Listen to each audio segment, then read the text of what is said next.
میخونم به هوای تو پریچه چقدر یا موزیکو کم کن یا عوضش کن. ببین وقتی من میای بیرون به موزیکام احترام میذاری یا من این چیزای سبک شما گوش نمیدم. برو بابا خودت یکی دیگه به یکی دیگه فوش میده اینا گوش میدن. عزیزم من فشارم افتاده، حالم خوب نیست.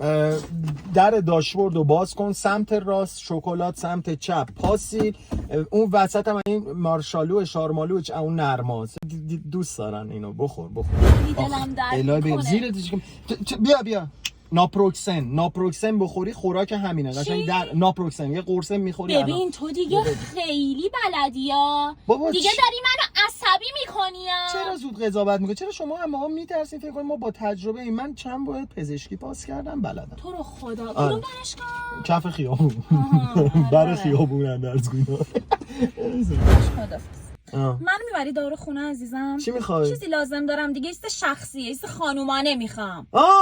بیا عقل ماشین اینم داری نه؟ آره یه پلاستیک رنگیه. اون پشت الان ما توی پلاستیک سیاه همه مدلاش دارم. اونم دارم. کف کردی؟ با میای بیرون همین. خب بیا یه فولدر دارم تو گوشیم برای دهه 80 ها گذاشتم آهنگایی که شما گوش میدین هیپاپولوژیست ناک اینا اونا برای شما. آره برای شما دانلود کردم دیگه. آره بعد الان هر چی میخوای فراهمه. نه عالیه دیگه، نکات بهتر از این نمیشه که. مثبتشو فکر کن تو، الان هر چی خاصی در اختیارت بود. داد نزن بابا. بیا برو با یه هم سن و سالت. ببین من الان تو اوجم، هر سنیو بخوام میزنم. بیا برو برای من زیاده. برو منو ببر تا خونمون.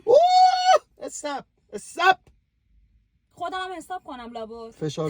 فشار بدی بوقم میزنه. کجاشو فشار بدم؟ اینجا رو فشار بده میگه بیق بوق میزنه زود میاد. بده خودم حساب میکنم. برو بابا مردی که میری؟ آره نه به در گوشیم رو ایپلم بود بدبخت نفهمید.